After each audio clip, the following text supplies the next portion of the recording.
For many years now, Russ and Craig have had many wide-ranging conversations with folks from all over the gaming world. This is one of those conversations.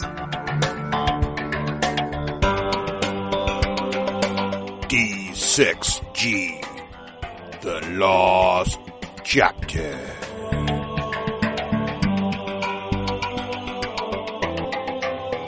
Hey, Craig, would you like a donut? No, I'm kind of bitter on Dunkin' Donuts right now. Why actually. are you bitter? They let us in here the other night. On eBay, I won an awesome, what was supposed to be 1/43rd scale Dunkin' Donuts 18-wheeler. It showed up and it was tiny. Why would you? It was a lie. It was a lie. Is that Dunkin' Donuts' fault? That's your eBay seller's fault. No, it's not Dunkin' Donuts' fault, but I'm just bitter on Dunkin'. Is that Dunkin' Donuts' fault. Is that Stephen Buonocore over there, Craig? I think that's Stephen Buonocore in Dunkin' Donuts. Oh my God, Stephen, what are you doing in Dunkin' Donuts? I'm eating my usual chocolate donut with a black coffee. I'm all about the darkness. The black. Now, do you dunk the chocolate donut in the black coffee? No, you cannot mix the black two. coffee. Dude, you have to have that luscious black coffee. Can I just throw this out there? Lovely. Do you know why it's called Dunkin' Donuts? Originally, they made that little Dunkin' Donut thing with a little handle on it. You put the donut in the coffee, Stephen. You put the donut in the coffee and you soup it all mix it all up. You put the donut in the coffee. That's right. No, we will not do that. Oh, man. Sacrilege. Get this man a Krispy Kreme immediately. I don't think he gets it. All right. Well, anyway. Hey, guys. It's good to see you here in Dunkin' Donuts. What are we talking about today? Good to see you. You know, Craig and I on the way over here were just debating television again. You know, yeah. It was a pretty good. I don't think Russ has watched the Dark Matter beyond that point where he started to lose it. I have only made it because it gets better. Although I made it to episode 6. So you tell me, does it get better after episode 6? That's as far as I got. I think it's getting pretty good. I have like 3 episodes left for the whole season, so I don't know what number I'm on. All right. But the only real issue I'm having now, because have you gotten to the episode that developed the character that you don't like? The character you think is Jane Light? Oh, the one with his girlfriend? No, I don't think so. Yeah. Is that good? I mean, there's no denying they're taking a much longer time getting to their point. Yes. And there's no denying it's not as good as Killjoy's. Yes. Okay, so that's not my argument. My argument is, though, that it is still pretty darn good. There is one flaw in it that I find almost unacceptable, however, and I don't know if I would feel that way if it hadn't been for Garrett Wong, right? That's his name. Yes, you're right. Yes. And how he was talking about he didn't want to be an Asian American on a sci-fi channel that was using, on a sci-fi movie or TV show that was using a katana and being like a ninja. They have 100% done that in Dark Matter. Yes, they have. So the Asian character is might as well be the heir to an imperial Japanese throne, yes. and there's almost no deviation from that. Might as well be, he is. Yeah, that's what. Yeah, no. Well, it's science fiction, and they've got spaceships. But other than that, yes, it's exactly what it is. Right. And so and all of the highest ranking people are also Asian American actor. So it's really like I don't know. So that to me is really lazy creative writing. Right. Otherwise, though, I think it's really cool. They broke open the vault on their ship. I think it's really neat. I agree with you what you said early on. Like, once you've got all the mystery taken care of, what are you going to do? But to be totally honest, they're really doing a great job. Except for the Asian character could have been awesome, and he's not. So he is, but his story's not. I'm really enjoying it. At this point, like, you find out who. The guy who was in Continuum, I don't know his name, but I don't know any of the actors' names. But the guy who came from Continuum, his story. He's got an awesome story, like with this guilt-ridden thing that he's now got. You find out what the young kid's story is. You find out what the guy that Jane Light. Find out what his story is. So I'm really enjoying it. It's taken a long time getting there. There's no denying that there are some weak actors and some weak and lazy writing. Otherwise, I still enjoy it. So that's really what spurred me to suggest this whole topic, was that that fact. Well, yeah, I mean, there's no denying that this summer was a pretty good summer. It was crazy And summer. so I thought, maybe we could talk about summing up some of our favorite summer shows, and then I think Steven's excited to talk about the stuff coming up this fall, right, Steven? Mm-hmm. So let's talk about that. So this summer, Dark Matter and Killjoys, two, either on their own would have been, I think Dark Matter is a solid effort. It's just that put it up next to Killjoys is like, wow.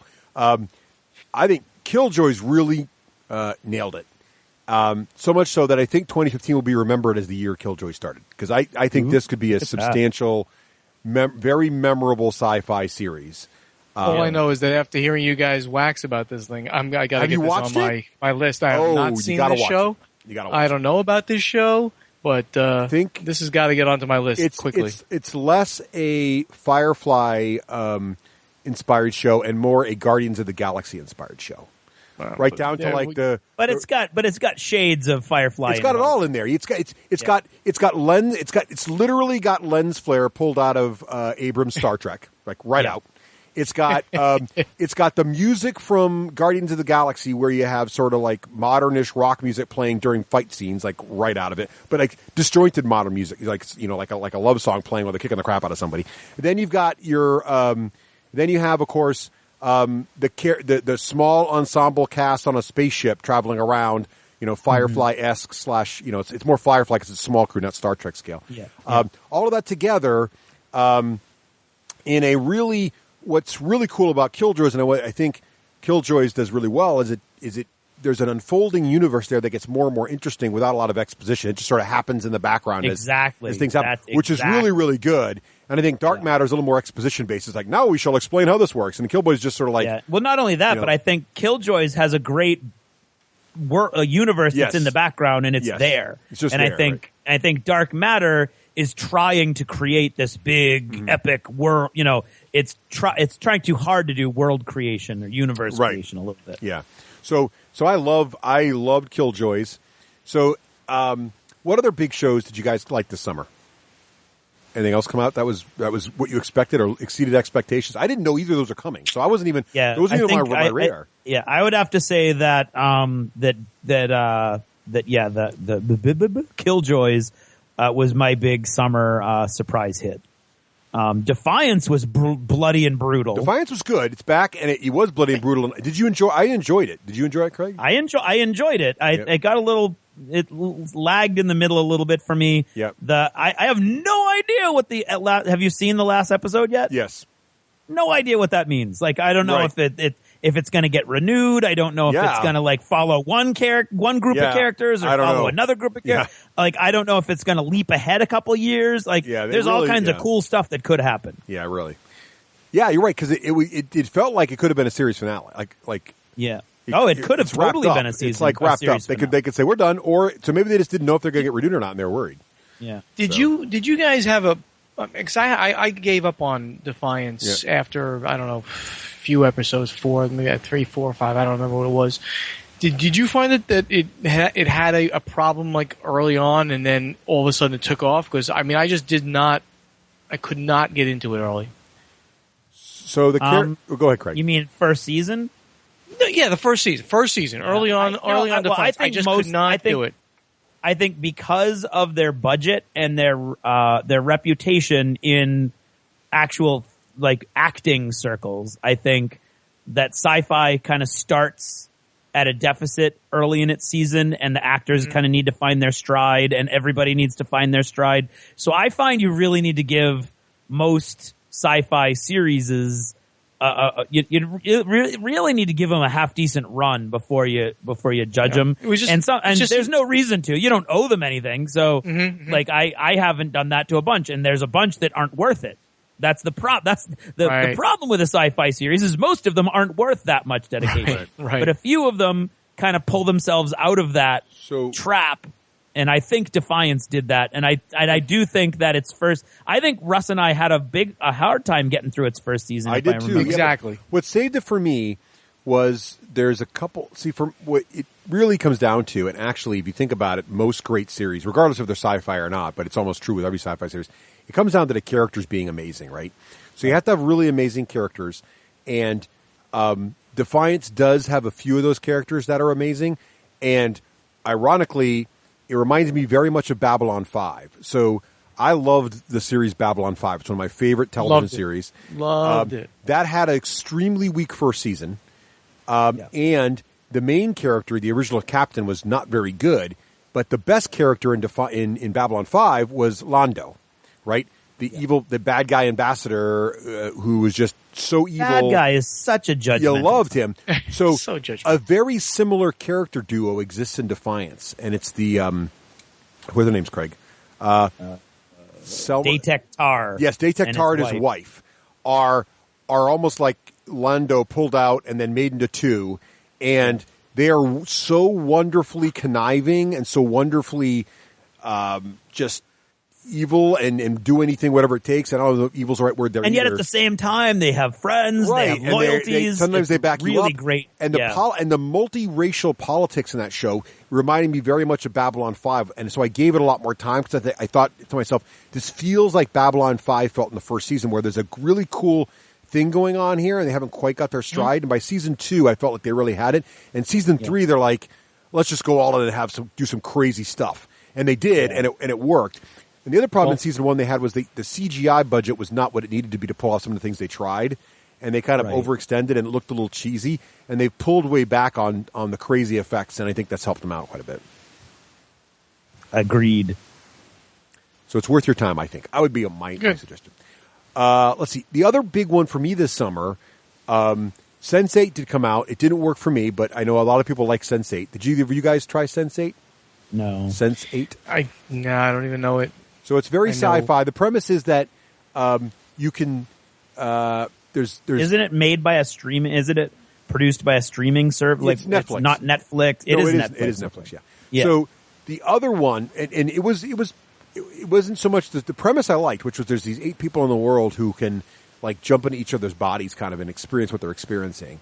But it got very weird and too political for me. So, but the series that I've really fallen in love with, and it just is wrapping up now. I think the season finale is coming out this week. Mr. Robot. So this was an ABC series that came out over the summer, and wow, am I loving it! It's not really sci-fi. It's today, but it's about hackers and hacker culture, and but also about more than that, and about it's everybody. The bad guy nowadays is always corporations. So there's an evil corporation that's the bad guy, really. But the whole the acting and the premise and the twists and you don't know who is who really, and it's really interesting. It's really an interesting show, and they break the fourth wall in a really unusual way.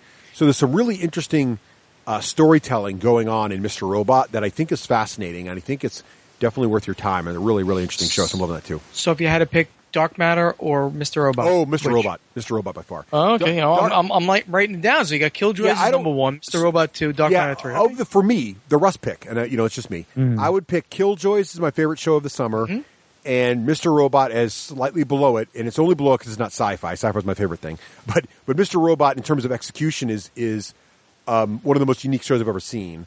I would put Dark Matter much lower. It's worth watching because it's sci-fi and has guns, and it has an interesting premise. I like got an awesome ship. I like the premise in the ship. The acting and stuff is sort of like old school sci-fi, has a lot of weaknesses in it, as Craig pointed out, and maybe it'll get better. And I think it deserves. Yeah. It's one of the sci-fi shows that deserves your commitment through the first season. And I would say Sense8 is really wacky. If you like wacky stuff, go for it. But it was too wacky for me. So that was any other summer shows, big ones that we didn't talk about? Well, the Game of Thrones. Yeah, that's it. We've talked. Actually, we did a whole segment on that. We could talk about Game of Thrones forever. So, so that was crazy. Jonathan Strange and Mr. Norrell on BBC America. I enjoyed it a lot. The premise was great. The premise was like a lot of steampunk-ish books that we've read, where it takes place during the Napoleonic Wars, and magic instead of steampunk is working. But I really found the ending unsatisfying. And apparently the book ends that way and there's no sequel, or the book series ends there and there's no continuation of the story. So that disappointed me because it felt like it was setting up this really cool world. Instead, apparently much as you said, Russ, it was the journey, not the destination. Right. And in the long run, I felt the journey, the destination did not serve the journey. And let's see. Fear the Walking Dead just started, so that's kind of a summer thing, and I'm enjoying it, but I'm not sure like where it can go that will change it from just The Walking Dead. And it's only got 6 episodes, so it's already one third of the season is already over. It's only 6 episodes committed to, really? Yeah, oh yeah. It's a 6 episode sort of a mini series brand. Yeah. It's a bridge to the next season of The Walking Dead. That's really weird. So I mean, I watched that first 2, and I did like them. Yeah. You know, but it is kind of weird that like you have. Let's face it, the original the Walking Dead was set in a big city too. Atlanta's a big city, and they went through city stuff. Then of course they went into the wilderness. Yeah. But so now they're in Los Angeles. So what are they going to do? Stay in Los Angeles the whole time? So I'm a little weirded out by like, well, what are they going to do differently? But I've enjoyed the first 2. The fact that you just told me it's only 6 and that's all they're going to do, unless they might do more next year. Sure. I don't know, but yeah, the first weird. Season is 6. I would say, I mean, I'm really enjoying it mainly because it's the transition, right? You're seeing the beginning of the zombie apocalypse. And it's really cool because things that it took several seasons to learn in The Walking Dead, you're learning right up front. Like, you don't need to be bitten to turn into a zombie. So whatever is happening has happened, and then zombies start coming up. So everybody's got the zombie, whatever it is inside them. Yep. And this guy who gets shot and isn't bitten, he gets shot, he dies, he comes back as a zombie in the very first episode in the pilot. So that's like, wow, that's pretty cool.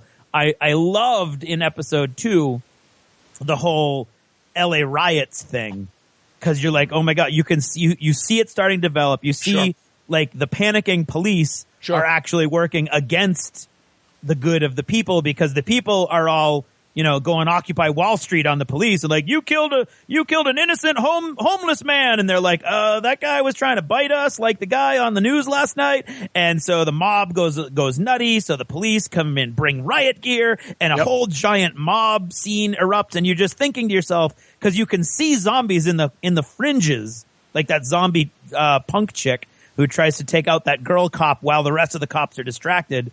And then she shoots the punk chick, and then the mob goes even more crazy because they think the cops are just killing people at random. And you can just imagine how much carnage is going to take place in an overnight riot when the people are like turning into zombies left and right. So that was a freaky thing. So I think the next episode, this coming Sunday, is probably going to go, you know, like to crazy, crazy new places. And I'm starting to, maybe because I'm doing a lot of zombie stuff lately. And I'm starting to get a little like, I don't want any more little kid death zombie thing. I'm like getting saturated with that. Mm-hmm. And so the end of that episode where they had the kids party that day, and then there's an attack that night, you just hear it happening. And so I don't know, but so I don't know how much longer I have it in me to be committed to all this zombie stuff. But right now I'm intrigued, and I want to continue on the journey. Very cool. So that's all I got to say about that. So if that's the summer show, so what are we looking forward to this fall? Why don't we start with you, Mr. Bonner? Okay, ready? Well, let Steve go first. He's let Steven go first. Fine. Steven, what are you looking forward to this fall?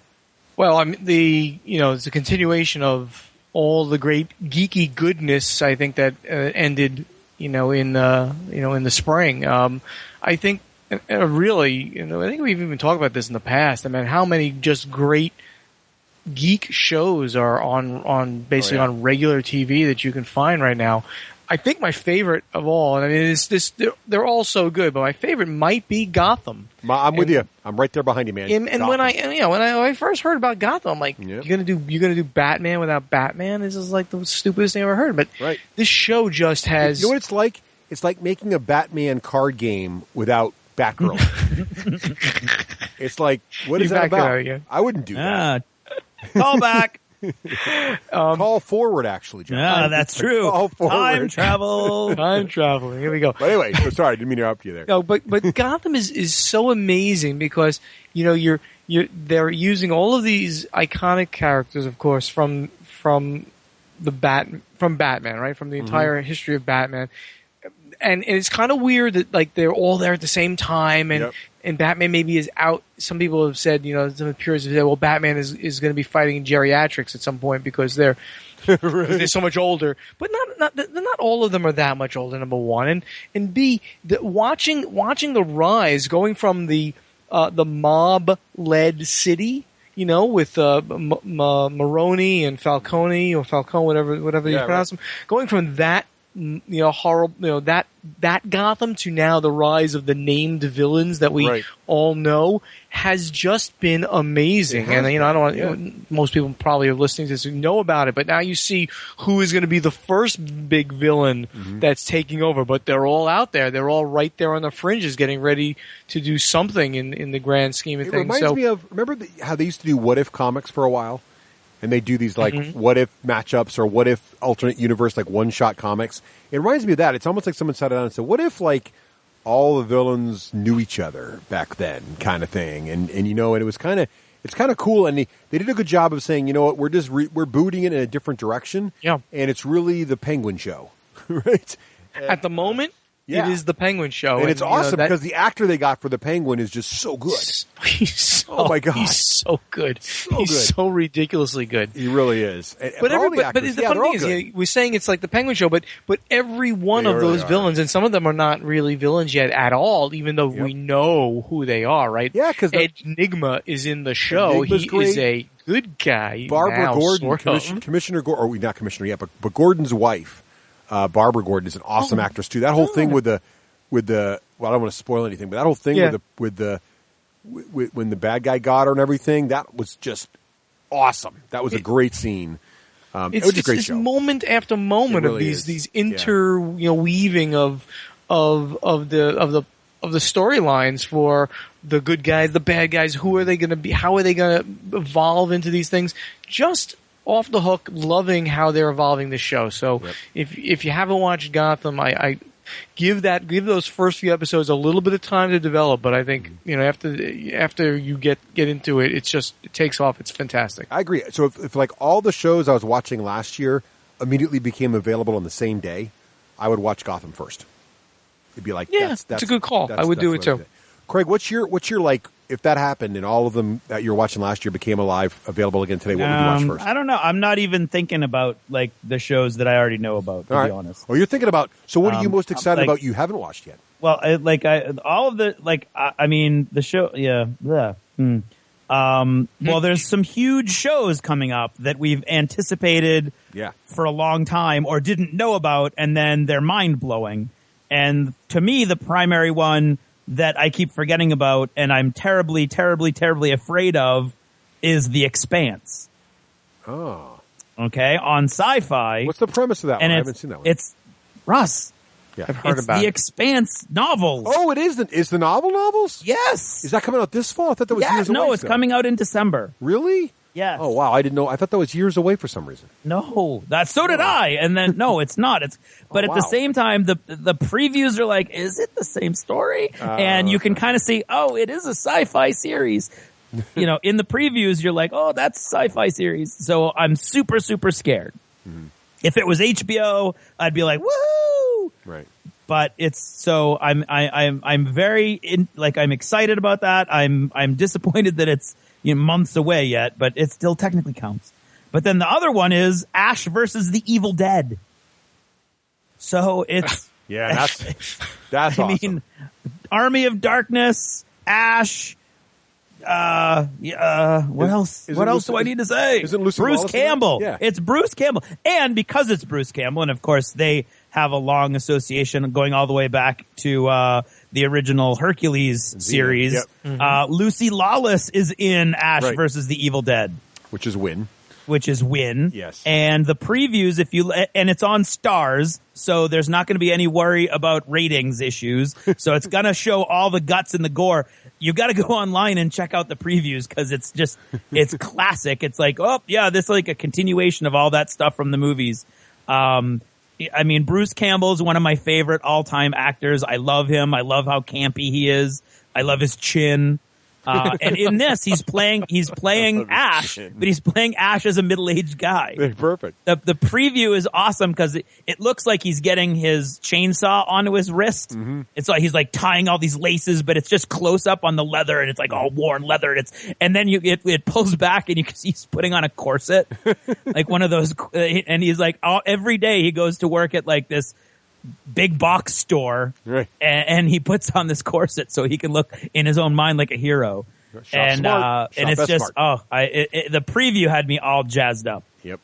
And I had known peripherally that it was coming out, but today when I was going through for the show notes, I was like, oh my god, this is something that I need to see almost immediately.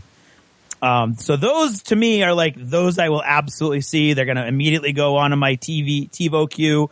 What about some other shows? What about Minority Report? Anybody got a feeling about that one? No. Is it, and that's directly from the movie yes. Minority Report? It is. It takes place after the movie when they've decided that the whole Minority Report idea is a bad idea. So they take the, psychic guys out of the jelly and they put them back into real life. And it's one of the three guys who now only has 1/3 of the ability to sense coming crime. And so it's a sort of a futuristic view of that kind of scenario. So I don't know. I don't know how I feel about Minority Report. I have to. I wasn't a huge fan of the movie. I mean, I liked it, but I didn't think it was great. But it's an intriguing concept. Heroes Reborn. Anybody have a feeling about that? Yes, I have a feeling about that. Yeah. I predict it will not make whatever the first cut of episodes are. That it's really. I think it. Let me tell you, Heroes. The first season was incredible, and then it went off the rails so quick, and it became a drudgery, and it was just awful. The power curve that they constantly had to right. fight. You know what I mean by the power curve, right? Like everybody had to one up how powerful they were. So the series just Codex escalation, Craig, on that show. They did have Codex escalation. They yes, very good. They just completely imploded the original Hero show, and it really became like terrible. I have a feeling that this whole Reborn thing is. I think that no one's going to watch it. I think that people a few people are going to go back. Nobody else is going to join up for it. I think it's not going to work. Well, here's the only thing that may save it. So, I agree with you on principle, but Heroes I think died due to the writer's strike. Do you remember Heroes? Yes. Was a victim of first season was awesome, and there was the writer's strike, so they had to bring in second string writers who probably I don't mean that sounds derogatory, but who probably didn't have the vision of the initial writers. And so the show went off the rails and never could recover. Heroes Reborn could be that reboot, with literally, with maybe the original writers or writers who have more of a vision around it and can make it happen. That's the only way I could see it working. I hope you're right. I hope I'm wrong. But I think you're probably, it feels to me like they're capitalizing on a brand name more than creating a new hero show. Well, it's also intriguing because you can tell the people who went on to actual careers aren't in it. Right. So they had to write a story around those characters not being in it anymore. Right. But I've got hopes. I think you're wrong. I think you both because it's another limited run series. Also, it is not a full series. It's written as it's not even written as a series. It's written as a miniseries with a definitive ending at the end. It doesn't have the problem too that when original Heroes came out, there weren't any other real live action hero shows on television. Right. Now you've got a lot of actually high quality, actually licensed hero shows. You got Arrow, you got Agents of S.H.I.E.L.D., you got Daredevil, you got but Flash. I think that is more an indication of the zeitgeist, the spirit of the times. Zeitgeist. Yeah, it's the spirit of the times in German. So I think it's going to be a success, and it's going to be hard to judge whether it's a success or not unless it gets canceled in the first couple of weeks. Because, like I said, it's a limited run. It's planned all along as kind of it feels to me almost like with the way sci-fi used to do it with Battlestar Galactica, where they'd put out a story and they'd be like, "Hey, what do you guys think of this?" and then decide whether or not to make a full series of it later. So, what's the plan, Craig? How many episodes have they? That I'm not as versed in that. I read one article. If they said it was 10 episodes or less, they'll do it's 10 or 12. and then it's kind of almost a half season. So I don't know. I mean, they may or may not get through that. So I mean, I'm going to keep my prediction that it's not going to work. But I mean, I would love to see it work because another geeky show, and that original concept was a fantastic. Yeah, technically, fantastic its IMDb page says miniseries. All right. So says it's not going to give me all the information. Let's go back. But anyway, so yeah. Let's go back we'll to, see. if you don't mind, some of the stuff that's we're bringing coming back. So what are you excited year. about? What else is returning, Stephen, that you're excited about? I mean, I'm just a huge fan of everything Marvel does. I mean, I think that like they can't go wrong almost. So Agents of S.H.I.E.L.D. and Agent Carter, I think, ended on high notes and continue to just be phenomenal shows. Agents of S.H.I.E.L.D. and the whole fracturing of S.H.I.E.L.D. and how they dealt with that, and of course they tied back into the movie, which was nice. Not as big a tie-in as the last time they did it, but I'm really looking forward to seeing how Coulson, of course, is going to now bring S.H.I.E.L.D. back together again. Of course, it's almost like you expect him to do it, but they did a good job with him being on the fringes there, and they brought in Edward James Olmos as being the other portion of S.H.I.E.L.D. So I'm looking to see how that's all going to manifest itself. It to me is another. It's a standard of like superheroing. Where Gotham is not superheroes. I mean per se, right? That's they're the real people. The people who don't have superpowers. Now we have people. It's a universe that has some of that superpower in it, and they've just done a great job of showing it off and things like that. So I'm really loving that. And I think it's going to continue to be a big show. Yeah, I'm with you. I like I do enjoy Agents of S.H.I.E.L.D. Actually, I'm looking forward to Agent Carter more though. Yeah, I mean both of them. I think really she good. has done just a fantastic job of bringing that character to life. So really it's sort of, to me, it's like they're almost like hand in hand, those two shows. I just love the way they're doing both of them. In some ways they're completely different. Of course they are. I mean, what they've done in like 1950s and current time, of course, but I think they've both done a great job of telling those stories. Yeah, exactly. Yeah, undoubtedly. The other superhero show I'm excited about, Stephen, is, did you see Daredevil? I certainly did. Yeah, I was almost a little late to it because I know that like everyone like jumped on it as soon as it came out with the 8 episodes, was it? And everyone like watched them in one day. It took me a little while to get through them. It took me about 8 weeks to get through them all because I was busy at the time. But thought it was fantastic. I mean, again, fantastic acting. I think they did a great job of telling that story. And there's even going to be. Did I hear there's actually going to be another? Another series coming out. Yeah, spin-off coming out in that universe. Another like Hell's Kitchen, and I just can't remember who it is. Did you guys hear about that? I think I remember hearing something about that. Yeah, I thought so too. For some reason I thought it was Iron Fist, but I could be wrong. I can't remember. But you're right. There's another one coming, and I think it's Netflix doing it. Yeah, it's all on Netflix, and which is awesome because Netflix is just nailing it lately. They've got some great series, and they did such a good job with Daredevil that I think Netflix is dangerously close to being like HBO level, where if Netflix is doing it, you can be excited it's going to be great. And it's scary the amount of violence on Daredevil, and they're just doing whatever they want to do. Essentially, I mean, some of that stuff was hard to watch. There was a lot of blood, a lot of violence. I mean, HBO level of that kind of stuff without the sex, but with all of the violence and the blood. And they did it so well. The guy who's playing Matt Murdock is fantastic. The whole crew is just. I think they're hitting it out of the park. Yep. I hear that the Punisher is going to show up this season or something like that, in some role or some capacity, which he brings a whole nother level of. Yep. I'm gonna hurt people, too. So this is really, really good time, I think, on Netflix. And I forgot. There's a show that came up this summer. I totally forgot. It's actually a sitcom. It's The Unbreakable Kimmy Schmidt. Did you guys see this? No, but I've heard a lot of good things. It was on Netflix also. Hilarious show. So it's a Tina Fey show. It was on Netflix. Came out early summer. Did the whole Netflix drop the entire series in one block. Hilarious. It's not really a geeky show, but it's just hilarious. Highly recommend that one as well. Cool. So A Netflix segue. There you go. Another Netflix. Well, you just because I was thinking in my head, there's like a bunch of Netflix shows I really liked recently, and that was another one of the ones from that. Excellent. What else? Are you guys still excited about Flash and Arrow?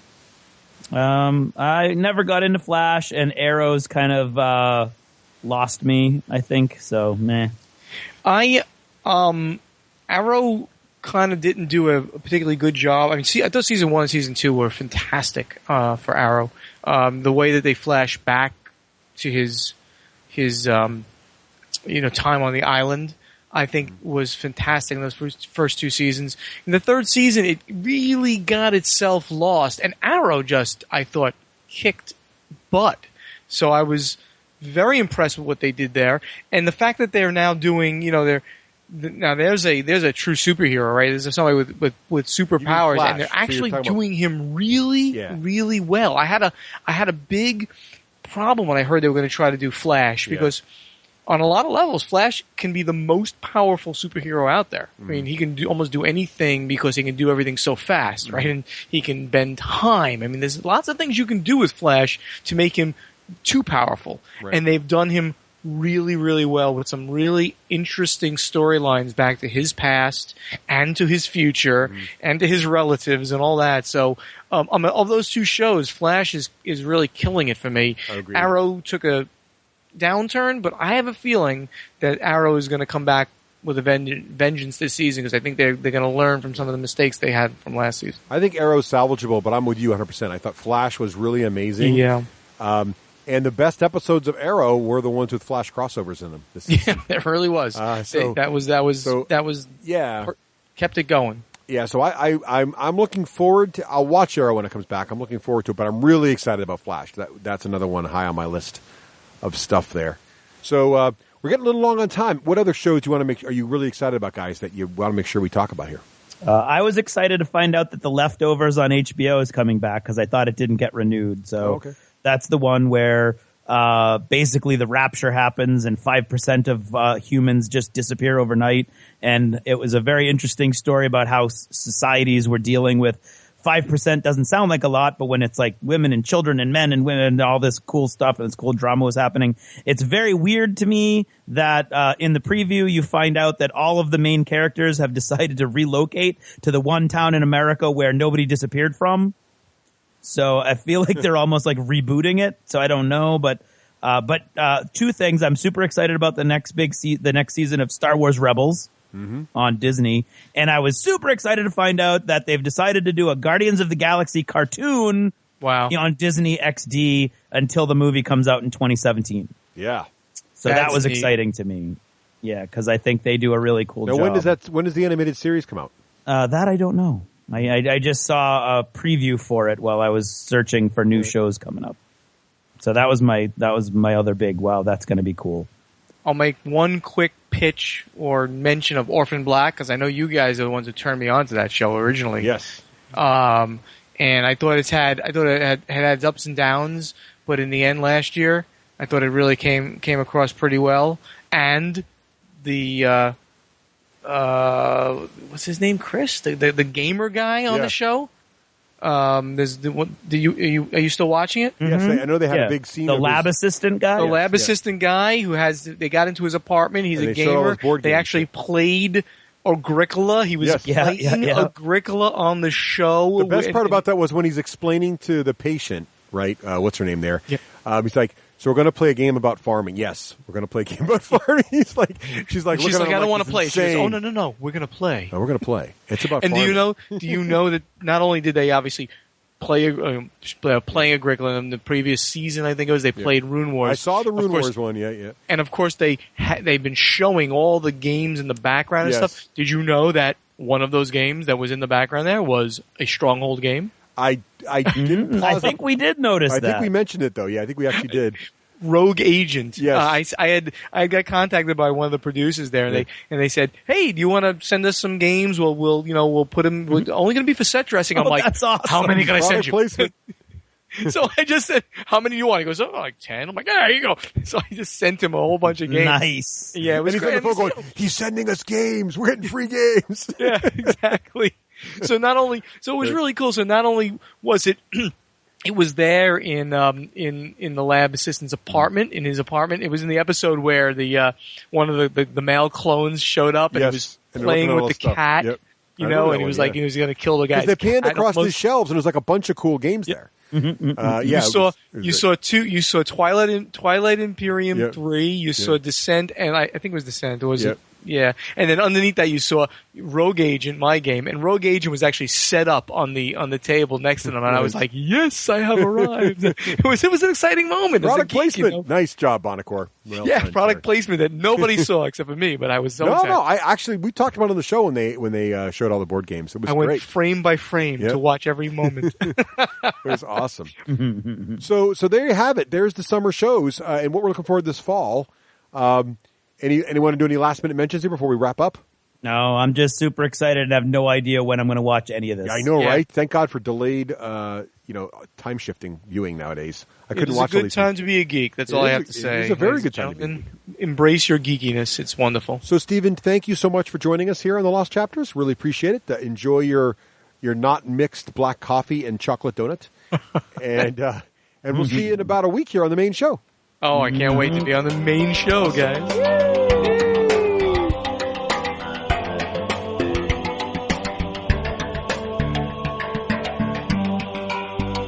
Thanks for purchasing a D6G Lost Chapter. Supporting the show helps it grow.